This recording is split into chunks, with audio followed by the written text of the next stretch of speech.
What's up, guys? Just wanted to shoot a quick video. I don't do this a lot, and that's kind of part of the problem. So I don't know about you, but I love watching YouTube videos. I don't know what it is. I love watching and learning how to do things.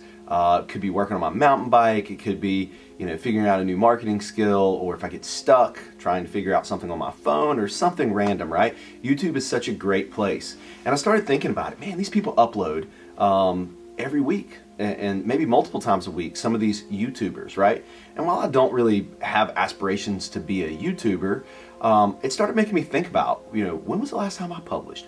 And I was like, well, I publish things all the time for my clients. Like every day, I publish ads, I publish content, I update sites, I do all these things, right? Working with clients. But when was the last time I uploaded something for myself? And when did I've really never done it consistently.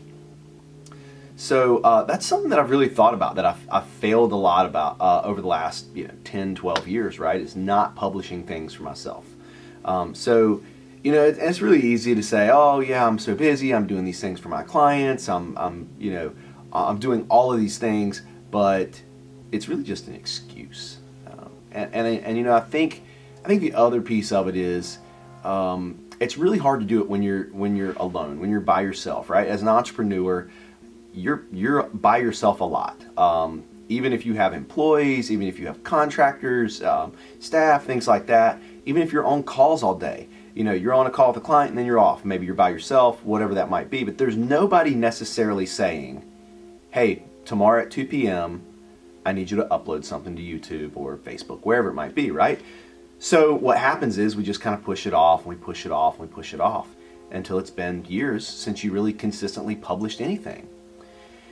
And kind of what brought this about is, I've kind of been thinking about this for a while, but I've really, again, I think about it, I write down some notes, and then I don't do anything with it. And so I thought, I need something more consistent to help me, to help push myself. And I thought, well, maybe there's a way that we can, I can push myself to do this, but I can also bring people on this journey. We can do it together, right? So we can, so I'm basically going to start this thing called Upload 2020. It's free. It's just a Facebook group that will start. And basically there'll be a challenge to you and me and anybody that's in the group to upload a piece of content, whether it's a video, maybe you're a good writer and you want to write copy, whatever showcases what you do.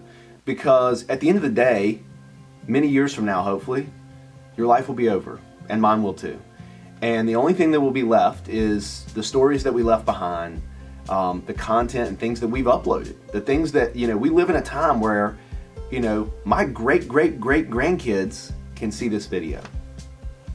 And just like, that's amazing.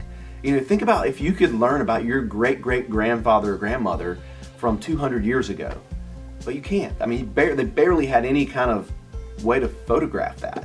Now we can create full-length videos with our phone that's in our pocket all the time. So I've been using the excuse for a while to just not post things. And I think one of the things that really got me to do this, it still took me a week, but the death of Kobe Bryant.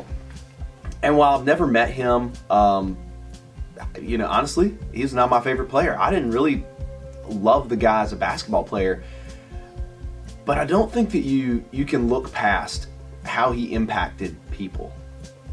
And if you think about during those first few days, really the first week after he and those the 9 people in that helicopter crashed, the story of that crash, it was the #1 story, whether on the news at night or at the top of every news website. And keep in mind, the President of the United States was on trial to be removed from office. Just let that sink in. Why in the world is the death of a basketball player preceding the trial of honestly the most powerful person in the world?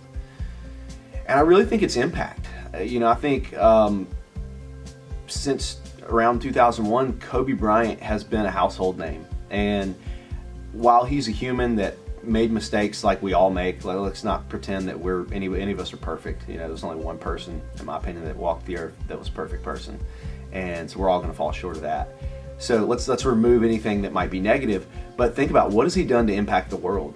You know, I think he's respected as somebody who was a really good basketball player, but I think it was how he became a good basketball player. I think it was the fact that he's the guy there spending hours a day working on his moves and his shots and things like that.